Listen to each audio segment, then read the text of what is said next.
Olá, amigos, é com muita alegria que estamos aqui mais uma vez para estudarmos juntos um pouquinho dos ensinamentos de Jesus, do Espiritismo, na visão espírita, temas abordados na visão espírita. E antes de iniciarmos, nós vamos fazer a leitura do livro Vida Feliz, Psicografia de Divaldo Pereira Franco, pelo Espírito de Joana de Ângeles. Lição 30. Qualquer vício escraviza e mata. Não te vincules aos chamados aperitivos sociais, que dão margem a lamentáveis processos de alcoolismo. Nem adotes a posição de fumante, por parecer-te uma postura distinta e de elegância, mas que conduz às algemas do tabagismo assassino. Jogo, sexo, gula, anedotário, servil, para citar somente alguns, iniciam-se em pequenas doses, para culminar em cárcere moral, quando não em penitenciária comum. Uma vida sadia torna-se ditosa e prolongada, a benefício daquele que assim a preserva. Vamos então fechar nossos olhos, elevar nosso pensamento a Deus, agradecendo o Senhor por essa bendita oportunidade de estarmos aqui, estudando, refletindo, pela oportunidade de mais um dia, de refazermos a nossa caminhada, que possamos pegar todos os ensinamentos de Jesus e modificar, Senhor, a nossa caminhada, a nossa conduta, a nossa moral. Ampara, Senhor, a todos os irmãos enfermos, desencarnados que retornam à pátria espiritual, que eles possam receber todo o amparo necessário, Senhor. Esteja conosco agora e sempre, que assim seja. Vamos então agora ao estudo com o nosso palestrante. Olá, amigos. Que alegria imensa estar aqui com vocês, conversando um pouquinho sobre esse evangelho de amor, sobre os ensinamentos da nossa doutrina maravilhosa. Que possamos ter uma noite tranquila, aconchegante. Agradecemos inicialmente por deixar que a gente entre em sua casa e agradecer por estarem aqui na minha casa. Porque hoje, com esse novo formato, a gente está o tempo todo intercalando entre a casa de todos aqueles que amamos e a casa daqueles que necessitam tanto ouvir sobre o Cristo. Então, que nossas palavras possam ser para bem dizer o nome de Jesus. Hoje a gente vai conversar sobre a fé. E aí, todo mundo sabe, eu sempre falo isso, eu gosto demais de cantar, mas nessa existência ainda não tive essa oportunidade de ter esse dom magnífico de cantar. Então, vou falar ou declamar uma música que eu gosto muito. E é uma música que combina demais com o nosso momento atual. Ela fala assim: é preciso crer, mas que nunca é preciso crer. Tenha fé, acredite que o sol amanhã vai brilhar e que a força de Deus em ti estará. Aí quando a gente escuta esse trechinho da música, a gente pensa muito em fé. E aí eu pergunto a vocês, você tem fé? Tem fé mesmo? De verdade? Você acredita que o sol vai brilhar? Independente do jeito que o tempo estiver, ele vai brilhar? Será que o sol vai brilhar? E aí, conversando sobre esses pensamentos, a gente lembrou de uma passagem de Jesus que está em Mateus, capítulo 8, versículo 5. Que ele conta, inicia nesse versículo, ele conta a história de um centurião que vem até Jesus para pedir a Jesus que cure o seu servo, um servo que ele amava muito, que estava muito doente. E ele chega até Jesus e pede que cure esse servo, porque ele sabia que se ele ordenasse, esse servo seria curado. E ele até usa o exemplo que ele, enquanto um comandante, se ele pedir a um soldado que faça alguma coisa, que vá ou volte, esse soldado obedecerá. Então, que ele ordenasse que o servo dele fosse salvo. E aí Jesus diz que iria até a casa dele, ele fala que ele não é digno de que Jesus vá até a sua casa, mas que apenas ele ordene que essa cura aconteça. E aí Jesus se surpreende, diz que em ninguém em Israel viu tamanha fé como a desse homem. E fala, pode ir, pois seu servo já está curado. E aí a gente fica pensando, como pode uma pessoa que a princípio, de acordo com os estudos que a gente tem, né, que a gente lê, históricos, que era um centurião, pudesse ter tamanha fé ao ponto de conseguir que o seu servo fosse curado. Conseguir se aproximar de Jesus para que o seu servo tivesse essa bênção de ser curado. E aí a gente lembra de uma outra passagem que fala sobre a fé do tamanho de um grão de mostarda. Que Jesus também diz que se tivéssemos a fé do tamanho de um grão de mostarda, teríamos capazes de mover um monte de um lugar a outro. E aí, o grão de mostarda, na verdade, é um dos menores grãozinhos que existe, né?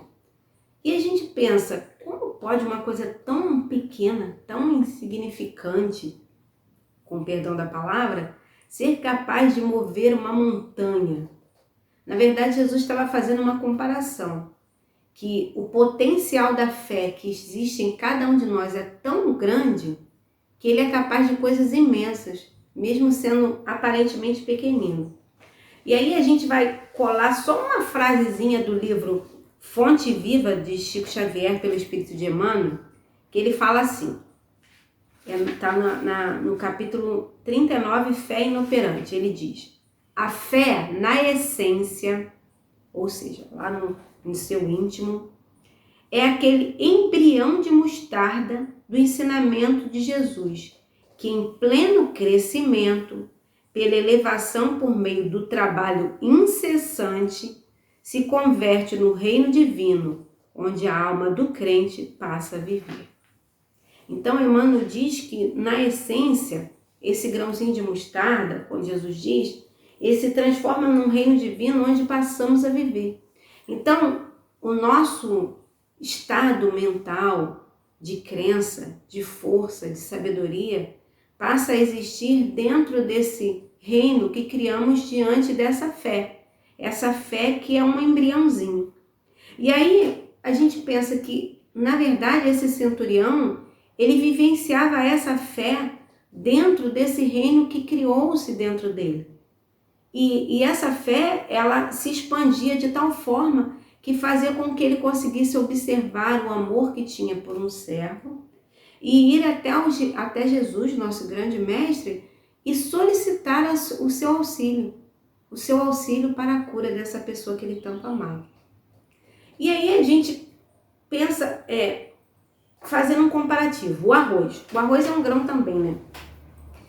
E aí a gente faz uma relação assim, como é que você faz o arroz? Como é que você faz o arroz na sua casa?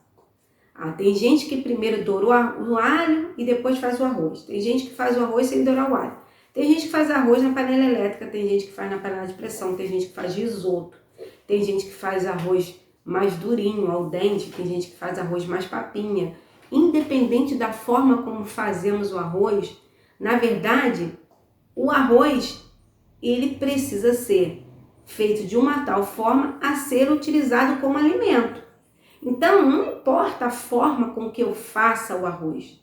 No final, qual vai ser o objetivo do meu arroz?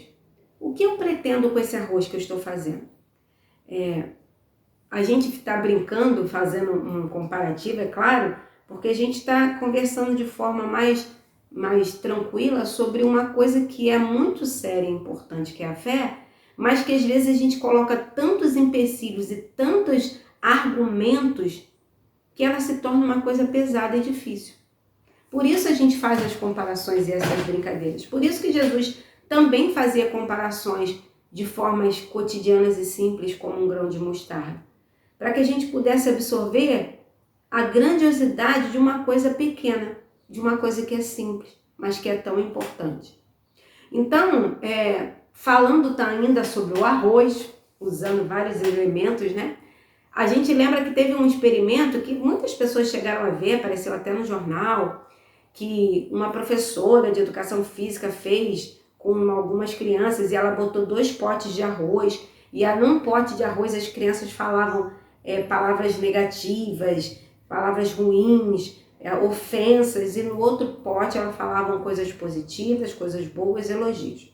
E aí esse arroz, teoricamente, um ficou estragado e o outro ficou bom. O que ficou estragado foi aquele que falava palavras mais ruins. E aí a gente pensa assim, mas isso é uma coisa tão estranha, tão mística, né? Tão sem propósito. Só que existem diferentes e grandiosas linhas e correntes científicas que falam sobre a produção energética do pensamento, da palavra e da forma com que expressamos esses pensamentos, essas palavras, na energia do nosso organismo, de estarmos bem ou mal. Existem fontes filosóficas e não ligadas diretamente à religião, mas filosóficas e científicas, que falam que o homem, quanto mais negatividade ele pensar, quanto mais pensamentos ruins ele tiver, maior ele terá a probabilidade de adoecer, de ter algum problema, de ficar mal. E o contrário também, quanto mais ele tiver pensamentos bons, atitudes boas, vivenciar momentos do belo e do bom, mais probabilidade ele terá de estar bem, de ter a imunidade aumentada, de não se adoecer tão facilmente. E aí a gente lembra também de um outro pesquisador, tomara que eu esteja falando corretamente o nome, mas eu acredito que seja Masaru Emoto. Muitos de nós já ouvimos essa pesquisa que ele fez durante longos e longos anos sobre os cristais de água, em que ele fazia fotos de cristais de água, de forma aumentada, claro, e aí os cristais de água que recebiam palavras e energias positivas tinham um formato e ao contrário tinham outros formatos. E através do princípio desse estudo de Masaru Emoto, que essa professora fez essa atividade relacionada ao arroz. E aí a gente fica pensando assim, o que isso tem a ver com fé? Acho que a Andréia está meio louca. Por que isso tem uma relação íntima com a fé? Porque a fé ela está intimamente ligada à razão, mas principalmente à nossa relação com o nosso eu divino ou com o índio.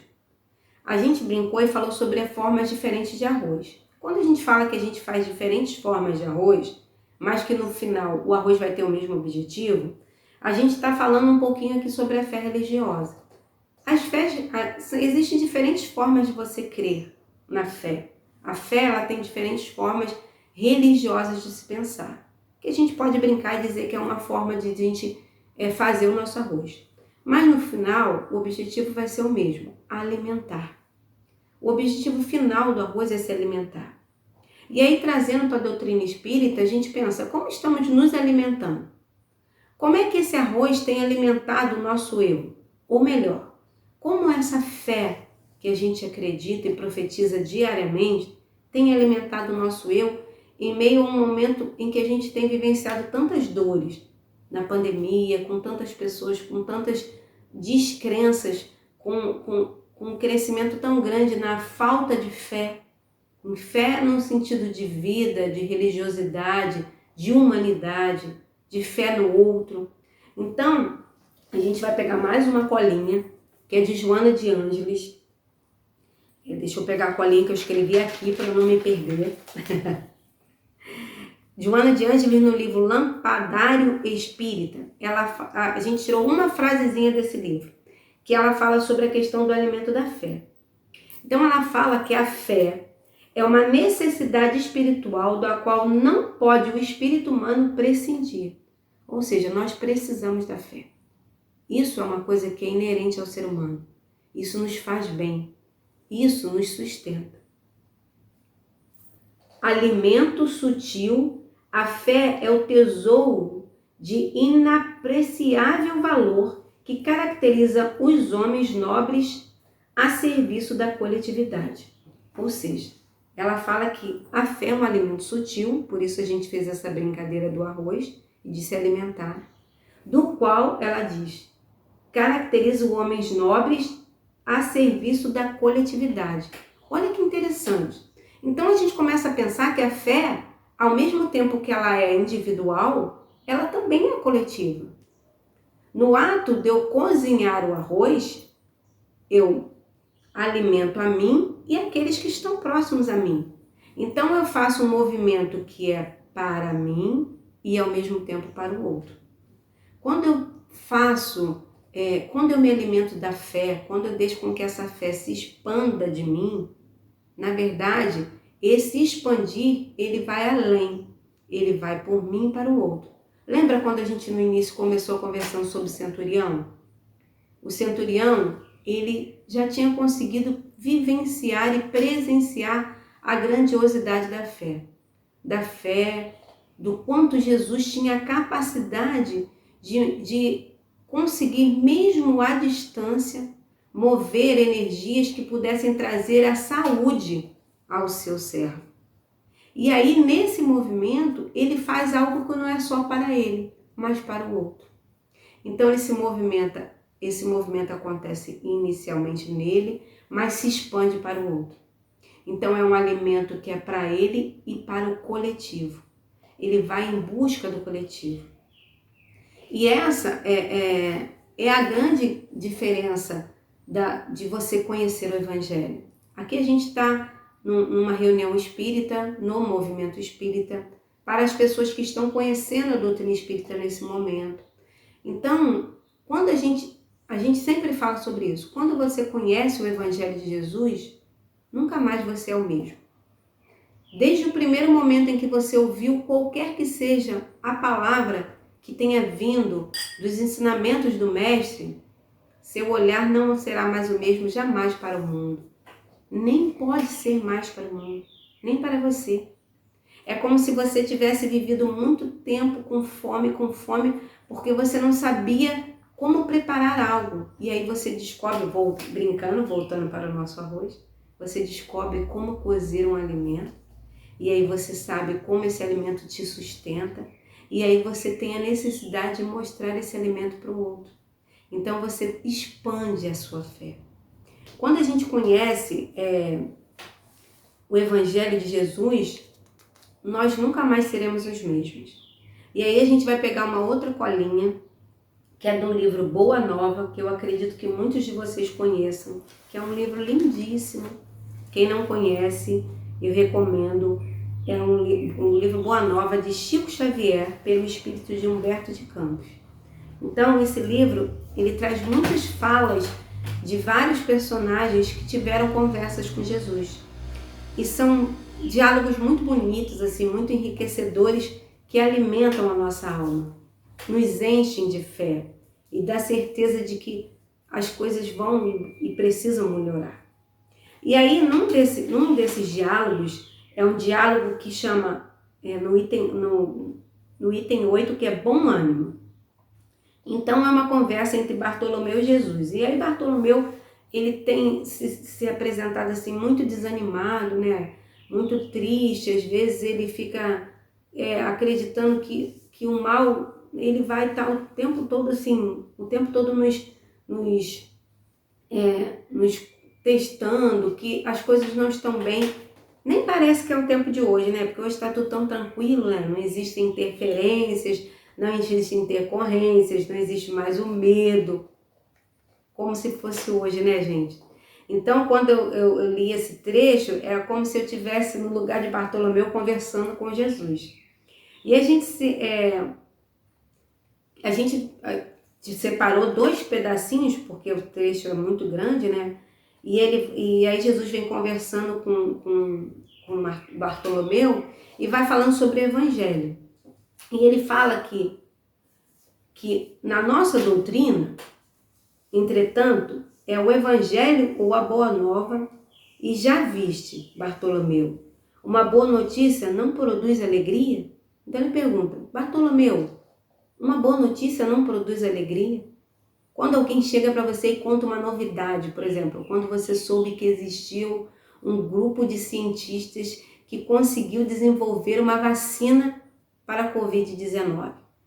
Mesmo que essa vacina não conseguisse 100% de eficácia, mas que tivesse mais de 50%, o que trouxe isso a você? Alegria.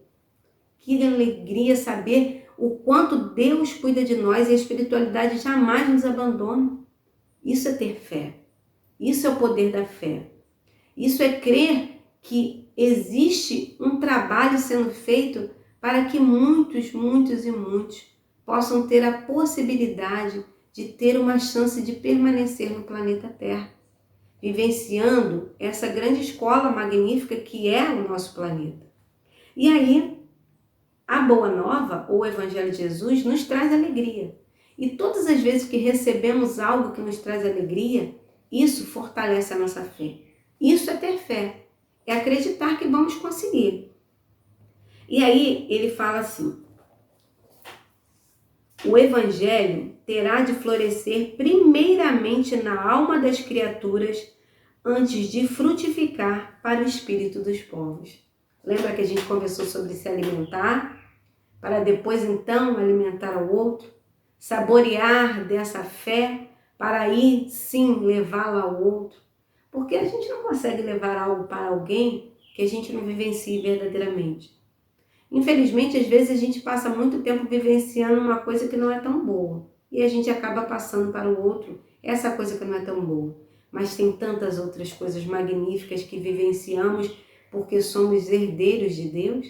E por que não compartilhar essa beleza imensa com aqueles que estão ao nosso redor? E só quem verdadeiramente prova o sabor da fé consegue transmitir ao outro a grandiosidade desse sabor. Porque é difícil para mim falar assim: olha gente, eu comi, deixa eu pensar uma coisa que eu nunca comi, eu já comi tanta coisa, gente, eu adoro comer. Mas vou dar um exemplo aqui. As pessoas falam, porque dá para fazer um exemplo, dá para fazer um bobó de jaca. Porque existem pessoas que são veganas e não se alimentam de nenhum tipo de alimento de origem animal. Então as pessoas têm experimentado muitos e muitos tipos diferentes de alimentos feitos alternativos, com frutas. E uma fruta que é uma fruta que tem sido uma fruta que tem trago muitas possibilidades é a jaca. Inacreditavelmente a jaca. Eu falo, dá para fazer um bobó de jaca que é uma delícia. E aí eu vou falar para vocês, eu não sei se o bobó de jaca é uma delícia. Tenho vontade de experimentar bobó de jaca. Mas não sei se é uma delícia porque nunca o provei. Mas quando eu provar e isso me der muito prazer, eu saberei falar com muitas propriedades para vocês. Por isso que a gente diz que quando você conhece o Evangelho de Jesus, você nunca mais será o mesmo. Na verdade, você nunca mais conseguirá ver o mundo da mesma forma, porque agora você tem olhos de ver. E aí, continuando aqui no nosso livro Boa Nova, Bartolomeu vira para Jesus, interrompe e ele fala: mestre, entendi, mestre. O Evangelho exige de nós a fortaleza permanente. Ele pergunta, então, mestre, o Evangelho exige de nós a fortaleza permanente? Que sejamos permanentemente fortes, que nunca fraquejemos o tempo todo? E aí Jesus fala para ele, Bartolomeu, a verdade não exige, ela transforma. Então, tudo que é exigido com força não funciona. Apenas a transformação funciona. Então, a verdade, ela nos transforma. E por que a verdade nos transforma? Porque ela faz com que a gente mova montanhas. Ela faz com que a gente creia que o sol vai brilhar. E aí a gente vai usar um outro exemplo de fé, que a gente vê também no Evangelho, que é aquele movimento que uma mulher que sofria de hemorragia há 12 anos, sofria demais, e ela sabe que Jesus vai passar por ali, pela cidade, próximo à casa dela. E ela reúne todas as suas forças. Em meio a toda aquela multidão, ela vai se arrastando, vai se embrenhando e consegue tocar nas vestes de Jesus. E neste momento, seu sangramento cessa e ela fica curada. Nisso Jesus fala, alguém me tocou, porque eu senti sair de mim uma virtude. E aí ela se apresenta e diz, Senhor, foi eu que te toquei, pois sabia que tu serias capaz de me curar. E aí Jesus vira para ela e diz: vá, a tua fé te salvou. O movimento de sair naquela inércia, daquela dor, daquele movimento de doença de tantos anos, aquela força que ela tirou dela, aquela mínima sementinha de mostarda que ela fez se expandir, cria um movimento de caminhada e com esse movimento ela se cura. Então, na verdade, a gente precisa se esforçar para que essa fé ela verdadeiramente aconteça. Quantos de nós não vamos até a casa espírita, até algum espaço religioso, nos sentamos, ouvimos, oramos, recebemos um passe, temos uma água que a gente energiza para que a gente possa beber e se curar. Isso é fé. Não é misticismo, é acreditar na capacidade de uma coisa melhorar em nós. É acreditar na capacidade que nós temos em nós de sermos um grão de mostarda capaz de mover uma montanha. Isso é o poder da fé. A gente veio conversando, acho que já está se aproximando até o final da nossa conversa, a gente fez brincadeiras, fez algumas comparações, alguns exemplos, mas na realidade, o objetivo maior é que a gente perceba que o poder maior da fé é crer que ela existe, mas principalmente crer que somos capazes de algo maior. Hoje nós somos capazes. A tua fé te salvou. Qual o movimento que a gente está fazendo para caminhar? Crer em algo e se esforçar por isso, isso é fé. E aí a gente, citando, claro que a gente não pode deixar de citar, nosso amado codificador, Allan Kardec, um espírito que trouxe para nós o Consolador prometido, e isso não quer dizer que a gente é melhor ou pior que alguém, mas que a gente está tendo a possibilidade imensurável de conhecer uma doutrina de amor que diz: fé inabalável somente é aquela que pode encarar a razão face a face em todas as épocas da humanidade. Então, hoje, a gente consegue acreditar na cura de uma doença não porque somos cegos ou bitolados, mas porque acreditamos que a ciência, que é uma bênção divina, é capaz de criar medicamentos que façam com que tenhamos força e possamos sobreviver. A gente tem fé hoje, não porque passou um gato preto ali e aconteceu uma coisa. A gente tem fé porque a gente sabe que a energia existe, que é provada e que isso faz com que a gente fique melhor ou pior. Isso é ter fé. O sol vai brilhar? A gente consegue acreditar que o sol vai brilhar mesmo se o teto inteiro do céu estiver cheio de nuvens? Isso é ter fé. Ter fé é acreditar que o sol está além das nuvens. Mas não é acreditar porque eu acredito, mas é porque o sol está além das nuvens. A nuvem está ali, é um fenômeno, mas o sol está lá. Então, que a gente que a gente tenha crença na fé, não porque a gente acredita, mas porque a gente sabe. A gente sabe que a fé está lá. Eu sei que em você existe um grão de mostarda latente que está ali, brilhando infinitamente, capaz de mover montanhas de orgulho, de medo, de ódio, de preconceito. Sabemos também que é difícil, claro que é, para mim é muito difícil, para todos nós. Mas eu também tenho a certeza de que não estaremos sozinhos. Jesus disse, tua fé te curou. Jesus disse, não estarás sozinho, sempre estarei ao teu lado. E é nessa crença que podemos ter. Então, meus bons amigos, na nossa conversa de hoje, que foi bem rapidinha, que possamos verdadeiramente saber que a fé existe. Não porque ela existe porque alguém nos disse, mas porque ela existe porque ela está dentro de nós. Porque somos filhos de Deus e porque o sol vai brilhar. Tenha fé. Perceba os braços e as mãos estendidas a te consolar. O teu esforço em ser melhor, Aproxima o teu coração com alguém que te quer feliz de verdade. É preciso crer, meus irmãos. É preciso crer. Mais que nunca é preciso crer. Que Jesus nos abençoe imensamente. Que Jesus nos proteja, mas que nós possamos também caminhar para estar ao encontro de Jesus e assim fazer a nossa fé viva sempre através do caminho do bem. Ser conosco, Jesus, hoje, agora e sempre. Boa noite, gratidão por esse dia.